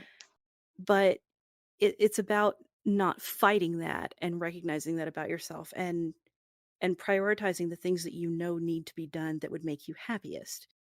And not everything has to be a hustle. Although I honestly would have absolutely watched you play. I have decided I did stop playing because it's me. I did stop playing, and I was like, I do. Yeah, I'm gonna do it. Yeah, Do it. so it is Fucking a do it. thing. Like, I mean, and as a retro gamer myself, like NES was my first console that I remember. I apparently fixed an Atari with a screwdriver when I was a toddler, but I don't remember the Atari. What I do remember is the NES, and I have a great amount of love for the NES. And I got one of those little. Remember when ThinkGeek was its own thing and it hadn't been swallowed up by fucking GameStop or Ugh, whatever? yeah. And they sold the little handheld emulator that you could load ROMs onto and play Oh, like it I was a don't little Game remember Boy. that. That's I neat. got one. They were expensive when they first Uh, came out. It was like 10 or 15 years ago. But my wife got me one because she knew that I really loved NES. She was a SNES kid, so mm, she's all 16-bit. For me, it was 8-bit. mm, And so she got this for me. It was like $99 or some shit at the time. It was very expensive. But I love playing on that little dude when I remember I have it. These hmm. days I don't remember as often. But I started reading about how to set up an emulator on a Raspberry Pi and Yeah, all these yeah. complicated Raspberry things. Pi is really no, but this thing was cool. It was like $50. It was just That's this little, and it's awesome. just USB-C. You just plug it in, download the software, boop, pops right up. See, so I love some of the retro gaming things. Like Nintendo released their own little classic NES thing, but it doesn't have any of the games I want on it. It just has Nintendo games. I was like, I wanted to play fucking Dragon Warrior. That was a great game. And Dragon Warrior isn't on there, and a bunch of the other games that I really loved weren't. But I mean, I was an absolute slut for Legend of Zelda and Adventures of Link, and I don't give a fuck how many people hated Adventures of Link, that crazy ass side-scrolling game. I loved it. I loved it. Take that. It was wonderful. I was a huge fan. The music was great. The color palettes were awesome. It was delicious on the eyes as a kid. I could play that thing all day. And I had binders and binders of printouts from Nintendo Power that I had stolen from my friends to have guides to get through that whole fucking thing. I could like before speedrunners were a thing. You were speedrunning it. It was fun to speedrun that shit and know where everything was, and then hang out with my friends and quietly watch them do it and be like, hey, you should go left. You should go left. And not like smug fuck them through the game or anything like that, but be like, hey, you want to go over there? Yeah. Oh no, you were a backseat gamer. No, they were just like, when they would get stuck, I'd be like, hey, let me consult the tome. Well, there you go. And it was this gigantic 3-ring. I was like a very small kid, and I had this gigantic 3-ring binder full of plastic slips that had printouts in them that my mother set up for me because she was excited that I was excited about anything. So that was back when they were still super supportive, and she was like, yep. Whatever you're doing, I'm in. Yeah, exactly. That's like awesome. She would play during the day to collect resources for me and shit. Also, I miss being good at platforms. Have you noticed that you're not as good at platformers as you used to be? I'm not as good at video games, period, as I used to be. Same. Big same. It's probably because I went through a period, like in college, I had no time to play them. I was just doing homework and writing and doing homework and socializing. I wasn't really a party kid, but it was just more like hanging out, whatever. So video games kind of dropped off. I just went flawless for the first time in Destiny this weekend. Oh man. Are you playing Destiny right now? Yeah. No. I was like, are you able to multitask like that? Like, I'm impressed. Damn. I'm very impressed. I mean, right? I have it on in the background, but I'm not like, playing Destiny. It's on like all the time, pretty much. I'll be like sitting there talking to my mom, and it's just like at the tower, and my guardians, they're dancing and shit. But yeah, I'm just not as good at video games in general. I think it's because like I had a period where I kind of dropped off playing them, or I just my love for them has not gone away. That's not what it is. It's just my time. I don't practice, I guess. So when you're young, your neuroplasticity allows you to just pick up skill on anything that you're doing. But as you get older, you actually kind of deliberately have to try to get good. Like to train it. She just told us to get good. Yeah, she really fucking did. Wow, canceled. Get out of here. No, but like seriously, I might have been able to run trials no issue when I was younger if I was just practicing enough, right? But like I'm older and I like check guides and stuff, and I watch what other players are doing, and I like study the meta and shit. And also it's like Destiny is a really fucking complex game. It's like a first-person shooter and a fucking MMORPG. And if you don't have your whole fucking kit on point before going in, and you're not fucking mechanically sound, you're gonna get murdered, Mm-hmm. Yeah, absolutely. So, like this is that's why when I play Destiny, I don't pick up games very often because I'm like, wow, the learning curve on this fucking game. Yeah, that's nuts. What it is. Okay, I'm not the only one then. No, I also can't pay attention for shit too. Like my focus and attention is just gone. Like I'll pick up a game and then I'll be like, shit, should I go do the dishes? Did I take out the trash? Did I? I always do that. Or then I feel guilty. I'm like, I should really do this instead. That's part of why I quit playing WoW. God, what? LSD. No, God, no.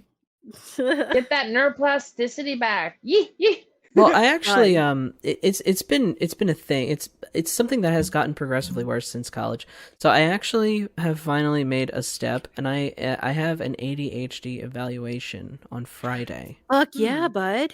Fuck so if they tell me no, but just from all the articles I've read and people who have ADHD and all this kind of stuff, like I'm pretty like spot on for all of the things that they're describing. Yeah. So I'm like, you know what? If if it's no, it's no, and it's just something I have to work on or whatever. But if it's yes, then maybe something can help so I can get back on track. If you need somebody to geek out with as far as the ways that ADHD are treated, hit my ass up, because yeah, I probably will be after this eval. Because okay, how old are you? I'm 30. You're 30. Okay, so I'm 40 this year, and I was diagnosed as ADHD in 1987, 88, back before it was well known. Right. And it took like a year or more, and your psychologist or psychiatrist had to interview your teachers and your parents over a lengthy period of time before they would give you the diagnosis or prescribe you stims. Wow. But like starting in the 90s, and really the late 80s and the early 90s were the ramp up for it. It ended up being a case of a bunch of the kids that didn't actually have ADHD, but kind of barely fit the diagnostic criteria and were a problem for parents that were not ready for kids at all, ended up being misdiagnosed as having ADHD and getting thrown stims at.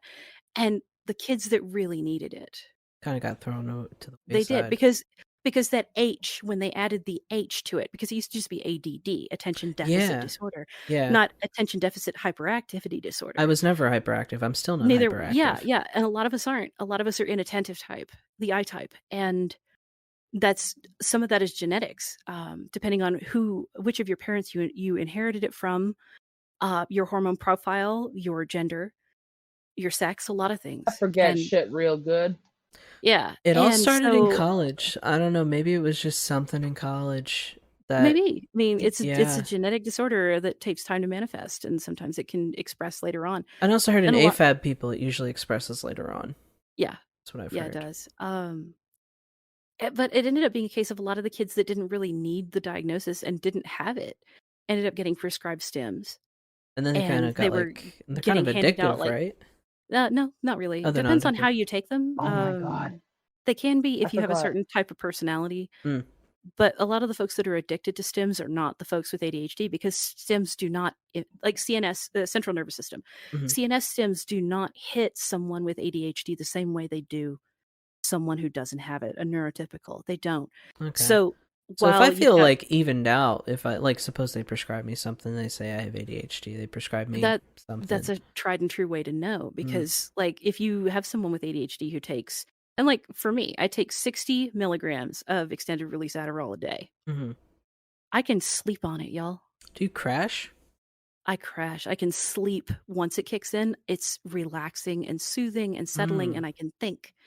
Whereas somebody who doesn't have ADHD, if they were to take 60 milligrams of Adderall that's spread out, to extended release over 10 or 12 hours, they're going to be climbing the fucking walls. Okay, so yeah, that's okay. Because that's why people in college would do it, like, oh, I gotta stay up all night, they do it write to stay awake, yeah. Like that's also part of why I miss cocaine from college, because coke did the same thing for me. Right. I'll never be sorry. I don't take it now, obviously. I haven't in a long time. I mean, I used to work for a guy. There were times when it was cheaper to get coke than it was to get Adderall. Yeah, I used to work for a guy. He told me, he was like, you should do meth. And I was like, excuse me? Like, I was so just like, he was telling me about this experience of the one time him and his then wife did meth. And apparently they were just like, they cleaned the whole house, and they like were super productive on meth. That's not how it would work for someone with ADHD. Right. And he also was, RIP your dopamine receptors, because right? they weren't forever. And thank God I'm like, intelligent. And I was like, I'm good, like I'm good. No thanks. I'm okay. Meth, not even once. But just the fact that like, he was like, you should try meth. It was great. It was a great experience. I'm like, I'm good. No. Pass. Don't do that to yourself. Your dopamine receptors will thank you later for not. Yeah. But the neurological profile for folks with ADHD means that you're going to react differently. Like I've got a friend who can't sleep unless she has half an energy drink before bed. Oof. Yeah, and part of that has to do too with like if you run into folks that say that they take, and this is something I think Chubby Emu on YouTube, who is my favorite internet doctor, y'all. If you've never heard of Chubby Emu, go look him up. He's hysterical. But he was talking about how he had this terrible insomnia. And he started drinking energy drinks because, if I'm not going to sleep anyway, I may as well be productive. But he would notice after he drank an energy drink, he would sleep like a baby. And the reason why was that he was vitamin B deficient. And most Ah. energy drinks rely heavily on B12. Yeah, there's just a shit ton of B vitamins in So there. by accident, he cured his B12 deficiency by guzzling energy drinks because he couldn't sleep, so he could sleep. But Wow, that's wild. You're telling me I might need vitamin B12 right now. Gotcha. I keep telling your ass that you need vitamin B12 and you need folate. Most people do. And really, because we live in the fucking COVID hell world, you probably also need vitamin D. Oh, because yeah. you're not getting enough sun. Everybody needs the D. Y'all, we evolved. I get enough sun. We evolved living in a sun. savanna. We evolved on a savanna. We need I have sun. to use fucking sunblock. You should be using sunblock, or you're going to end up like me, sitting in a dermatologist's office last year getting a skin cancer cut off my nose. I think Wear sunblock, everyone y'all. is getting prescribed vitamin D right now because we're just locked inside. Like mine was low the last time I was at my doctor. Well, whatever. that's a thing. Like, and depending on your heritage, depending on your genetics, and where your people came from, I am pasty pale. So you need more vitamin D. Yeah, but really, a lot of it was people crazy. do. Like the farm, but it's gotten to the point now. I've noticed the pharmacies are starting to fight you on whether they're going to fill it. Oh, not the pharmacies, but the insurance companies are starting to fight you on whether they're going to fill it. That's a thing. Even if you absolutely need it, like there's a drug out there for folks with MTHFR that's also prescribed for depression and anxiety and for other things called Deplin. Mm-hmm. And what Deplin really is methylcobalamin, which is when you eat meat or when you take vitamin B12, it's raw form. So it circulates in your bloodstream, and then when you sleep, your brain decides, okay, it's time to become a big cracking engine. So it takes that B12 and it cracks it into methylcobalamin. So it's cobalamin, it becomes methylcobalamin. And that's the precursor for a bunch of neurotransmitters and all the nifty, awesome goop that your brain uses to scrub out oxidation that you get during the day. So if you have MTHFR, that means that some of that B12 isn't getting cracked like it should be. So you're not as efficient at doing it. So you're not getting as much of it. Problem is that if you get a B vitamin test, like if they're testing for deficiency, what it'll see says, oh yeah, you've got plenty, but you don't. And so you end up with folks that get premature gray hair, that develop depression in their 30s, that get anxiety in their 30s. These different mental illnesses start cropping up. It's because your B vitamin stores that you have in your bones, and the average human being will have, I think, and keeping in mind, I'm not a doctor. Get it? Yeah, the average human being will keep a store of vitamin B in their bones and their muscle and their fat. We're built for feast and famine, y'all. That's how we evolved. So your body has developed ways to keep stores of B vitamin that you need to live. Like if you don't have B vitamin, you're going to die. It's just a thing. So your body keeps stores of it. It can keep about 3 to 5 years worth of it at any given point. But if you're taking antidepressants, and really, if you're taking a lot of different meds, you're going to burn through those B stores faster. And if you have MTHFR, and a lot of folks have one or two broken alleles, maybe one. If you have depression, you should check it out and see if this is a thing. Like get your spit in a vial, send it to 23andMe, get your raw data, find out if you've got one of those broken alleles. So like you might only be 75% efficient, or 60 or 40. And I've been curious about like, 23andMe because that tells you more of like your genetic makeup, right? Like what things you might be prone to. It didn't used to be. So I was an early adopter, like 2013, I think. I spat in the vial and sent it in. I was early adopter. And you could tell you a lot more back then than they can now. But what you can do regardless is get access to your raw genetic data. So you just download it in a zip file. And then there are services out there like Prometheus. It looks like Prometheus, but instead of Etheus, it's Ease, Prometheus. You pay them $10 or $12 or whatever it is for 10 minutes of server time. You upload your genetic data, and then it spits out this big file, this big interactive site page that you download and then look, and it will say which SNPs you have in your genetics, and it will give it to you in order of magnitude. That's insane. It's fucking nuts. That's actually how we found out that my wife had a genetic clotting disorder that we wouldn't have known about until she was in the hospital. Like she has something called factor V Leiden mutation, and that causes your clotting factor to be all fucked. And if she had gone on to spirulactone and estradiol, which cause clotting, that could have fucked her, y'all. Yeah. We wouldn't have known until she was in the hospital or until we were putting her in the ground. Damn. Shit, I might be doing that. Is that expensive, the Prometheus? Prometheus is like $10 or $12. Oh, that's not bad. And they put your genome through the server. You pay for 10 minutes of server time, or however long it didn't take 10 minutes usually. But I've had it done twice because the genetic, like the parsing data or the parsing chips that are used at 23andMe have improved over the years. So like the one from 2013 was not as good as the one now. The only real expensive part of this is 23andMe itself, because it's between $99 and $199. Yeah, but do they ever? Because sometimes they run deals. I think they do. like around Just the watch holidays. For sale. Yeah, watch for sale, or figure out there are entire communities of folks that, you know, like find a subreddit for it where you can get a discount from someone who's already there. Because like I was awarded 2 coupons back when I first started. It's like $40 off. It's like, who am I going to give these to? I gave them to my family, but there are folks that don't have anybody to share it with. So like get that set up, spit in the vial, get your genetic data, put it through Prometheus, which is $10, maybe $12. Yeah, I'm definitely going to do Prometheus will delete all of your data off of their servers within like 48 hours or something. That's what's up. And honestly, like if you're worried about what somebody's going to do with your genetics, like just look at the track record of what 23andMe does with that genetic data. Because yeah, it's on file and you can consent to releasing your genetic data for research purposes. And they ask you like questionnaires and stuff like that. You have the option to fill those things out or not. But like, what are they going to do with your genes, y'all? Unless you're a serial killer. I was gonna say, like, the worst thing that they can actually have on you is your fucking data, and people just willy-nilly plug that shit into anything. Exactly. And you carry around a cell phone all the time, like, unless you are at the height of paranoia, well past anything I could be diagnosed with, like you're already getting tracked for a bunch of other shit. You may as well make it work for you.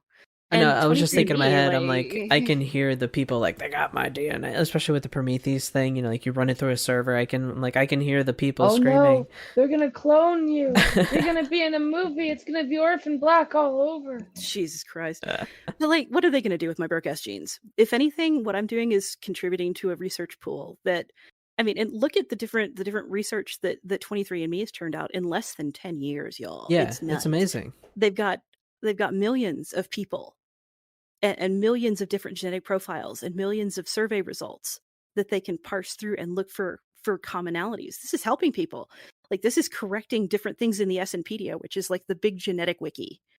They're identifying genes that are part of certain illnesses. They are identifying ways to help people who have weird ass symptoms and weird ass unknown pathologies get help for it. And like considering how frequently people move and how often you have to change doctors throughout your adult life, having that genetic data to fucking hand to them on a USB key and be like, here are my problems, don't kill me.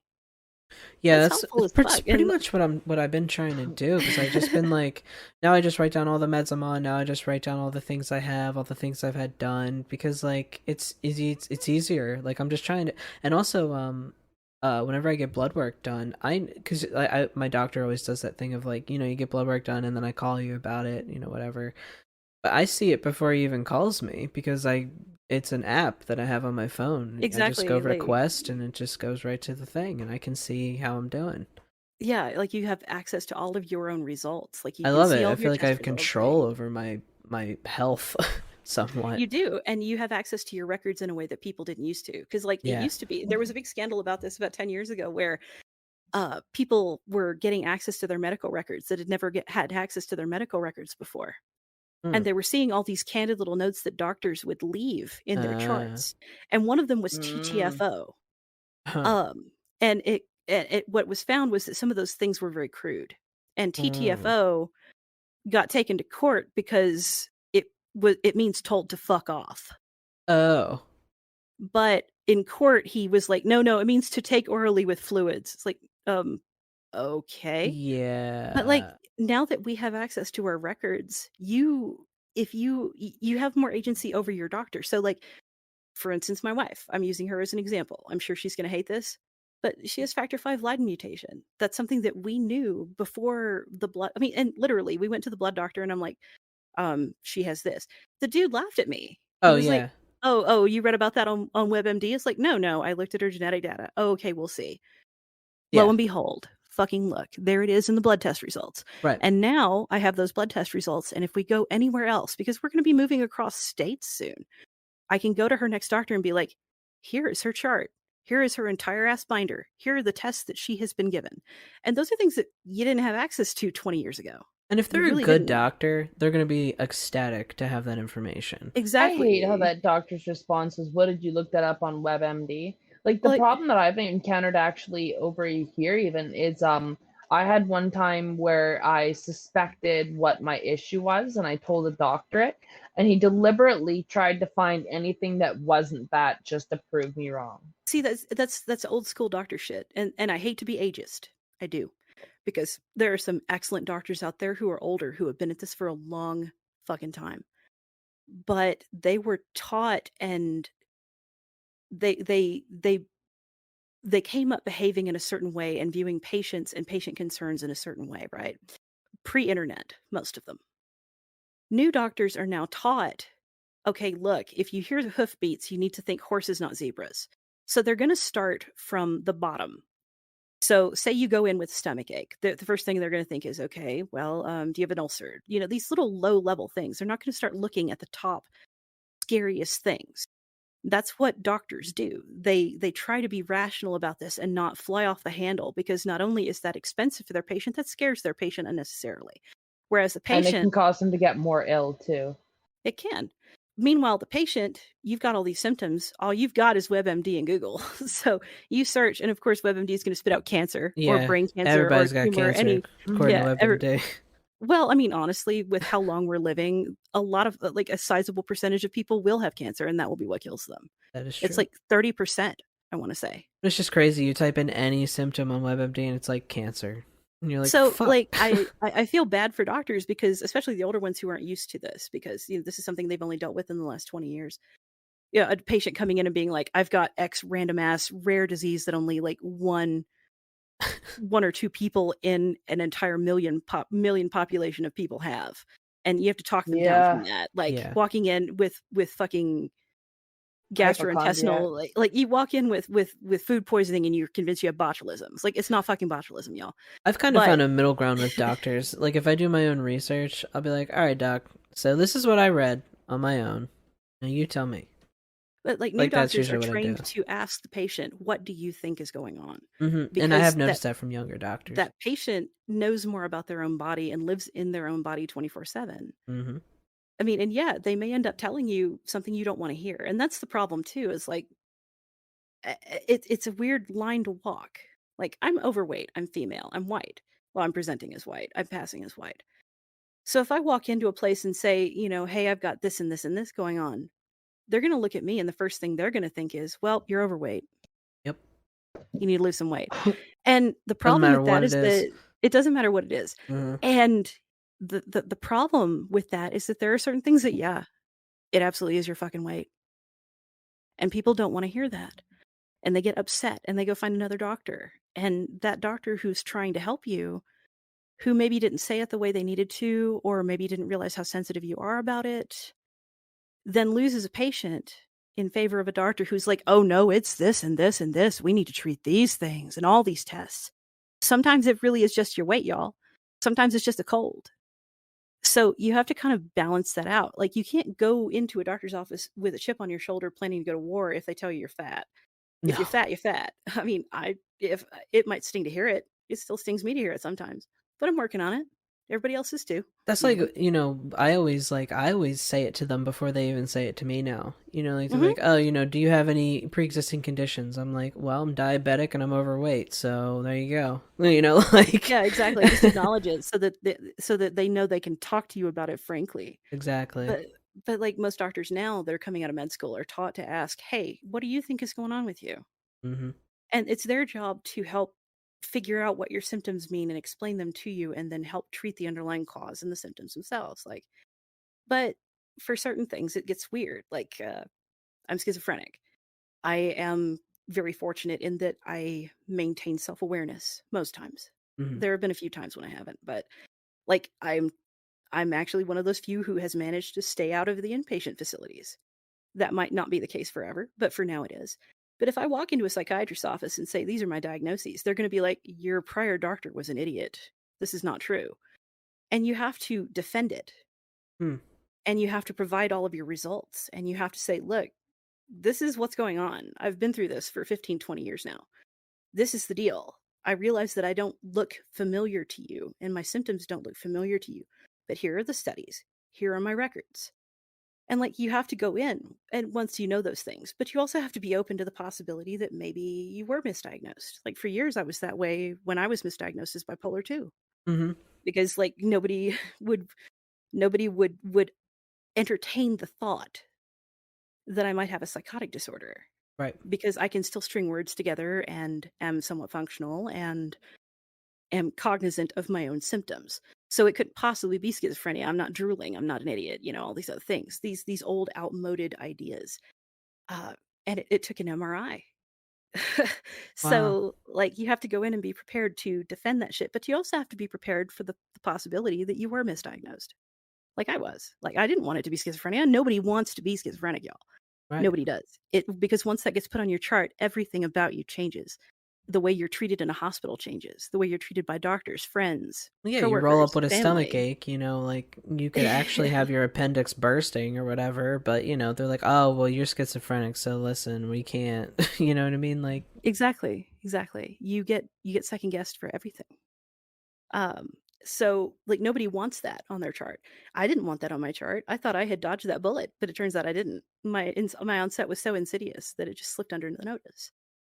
But like you have to be prepared for the fact that maybe things aren't what you have internalized and made part of your identity. And you might end up getting told some things that you don't want to hear. And that's the danger of the doctor's office. Like everybody gets scared about it. I don't want to go into that. I don't want to go to the hospital for this. What if it's cancer? It's like, you already had cancer, yo. Right. WebMD say the doctor's just telling you. And that's a lot of hesitancy as far as going to doctor goes. Of course, and you're also scared of, well, what if it is? It's going to be so expensive, especially if you live in the US or somewhere else where you have to pay out of pocket just to be alive. It's like, you don't want to deal with that. No. And so it's easy to go into denial about something and just, let yourself die slowly. Like, yeah, exactly. Like, sorry, I can't afford to be alive. Bye. Yeah, I can't afford that. It's like, I'll take an Uber instead of an ambulance. Thanks. It's like, and I feel so bad. I'm not bougie enough to live. And Jay, man, I feel so bad for fucking diabetics in the US. Well, thankfully, I am not insulin dependent. So I'm type 2. So I'm I just take a couple pills every day. And I've really eat like a keto-ish kind of diet, I guess you could say. I still have my bowl of cereal from time to time because I'm human and I cave. But I've basically eliminated like mostly carbs and stuff. So I'm mostly like medication and but the test strips are really fucking expensive. I do still have to test my sugar every day. So, and the test strips are just stupid expensive, and so are the stupid machines. So, I mean, everything is so expensive as far as like healthcare in the US. And I hate to riff on this. I actually read about this recently. Dental care in the US is really expensive. Yeah. Really expensive. And dental insurance is shit. It is. It's across the board. Trash. So there was a dude I was reading about. His teeth were fucked, like really, really badly fucked. And he had a trip to Japan that he needed to go on. And so he was like, well, I want to be able to afford this trip, so I'm going to hold off. I'm not dying. I'm on some antibiotics. I'm not in too much pain right now. So I'm just going to go do my Japan thing, and I'm going to come back and deal with it when I get back. Yeah. He went to Japan, and it got bad. As it does, because anything that can go wrong on a trip like that will. And so he ended up having to seek out emergency dentistry in Japan. Well, he doesn't have Japanese national insurance. Right. And he was warned, well, it's going to be a little bit expensive. It was $130. Fucking Christ. What he realized after the fact was that, and he had some dental work done beforehand. Yeah. It was actually cheaper for him to buy a round trip ticket to Japan, book up an Airbnb for a week, and have the dental work done in Japan than it was to do it in the US. It saved him something like between $2,000 and $4,000. That's fucking saved wild. him.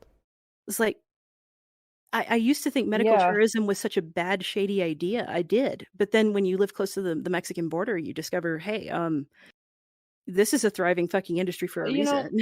Just medical tourism can be shady if your country's not so fucked up that it's the only way to save your life and get essential care.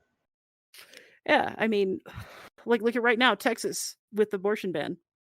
Because you just saying that right there made gears turn in my head. I'm like, oh, you mean I could like pay $2,000 to go to Japan and then I could get all of my teeth fixed for like, fuck man, maybe $500 there, and that's not even gonna cost me like a quarter? Yeah, like when a dentist tells you, oh, it's gonna be $10K to unfuck your mouth. And of course, like, they always tell you, they tell you like and a low amount before. You know what kills me? I'm working a fucking broke ass job, and this cunt driving a fucking BMW is telling me it's gonna be $10K to fix my fucking mouth so I don't die. And they tell you $10K, but then after 2 or 3 sessions, when you're really invested in getting your shit fixed, it's like 15. They're gonna pop up with 15 or 18. That's the danger. Yep. That's the danger. Because, you know, they'll cite you these things and get you really invested in fixing your teeth, and then, well, it's sunk cost fallacy. I don't know why. I don't know why it's like they're selling a car. Like I'm trying to help you. Like I need my teeth fixed. I don't. You're not selling me a car because privatized industries will always do this, right? And in Canada, fucking dental is a privatized industry. They lobbied to have it not be a part of fucking healthcare out here. Okay. So I can't get my fucking teeth fixed. They're luxury fucking bones. Same with my eyes. I can't get fucking sorry that you can't afford to eat. Sorry you can't afford to see, y'all. Yeah, it's fucking ridiculous. It really is. But like, and honestly, the trans community has been incredible as far as making it known that medical tourism is a viable fucking option. But like the situation with Texas, have you been paying attention to the news? Because I'm a former Texan. I'm a Texan expat. I will never live there again, though. Yeah, so they banned abortion in Texas, and then also like basically they came up with this system that you can rat on anyone who they're trying to get around Roe v. Wade, and the way that they're doing it is that they are banning abortions past 6 weeks. Which, y'all, I had 3 miscarriages, and I had no idea I was pregnant within 6 weeks. Right. Like, I had no idea I was pregnant for the one that required an abortion. I was 5 months pregnant and had no idea. The fetus was the size of a banana. Right. That was it. So. What Mexico did in response to I got off track. So the government cannot enforce the abortion ban. They can't. What they've done instead is gotten around Roe v. Wade by enabling citizens, even citizens outside of the state, y'all, to sue people who have provided abortions or assisted women in getting abortions in return for a $10,000 bounty. Fuck. And you can already see that it's being challenged. Like a doctor has come out and said, you know what? I have performed an abortion past 6 weeks. Fucking sue me. Do it. Right. And so a bunch of lawyers that are into challenging bills like this, because that's what the purpose of that whole thing was. He came out and did it. And a couple of lawyers responded with, okay, I'll sue you. And this is a court process to display how broken this shit is. How stupid it is. Yeah.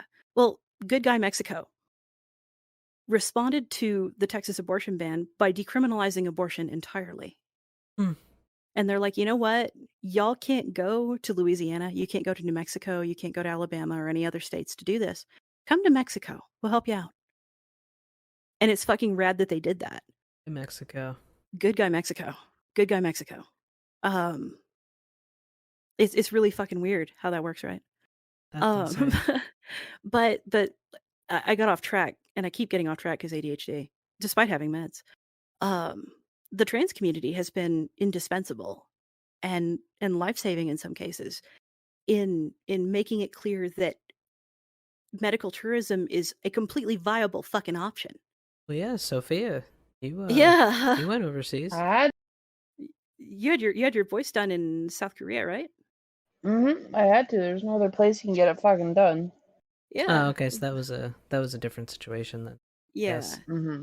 But I mean, now that it's more, now that the surgeries and the procedures for transitioning are more accessible, of course, in the US, it's still massively fucking expensive because, I mean, insurance won't cover everything that you need done, and even I if they still will cover fought it, with my insurance about my goddamn nipples.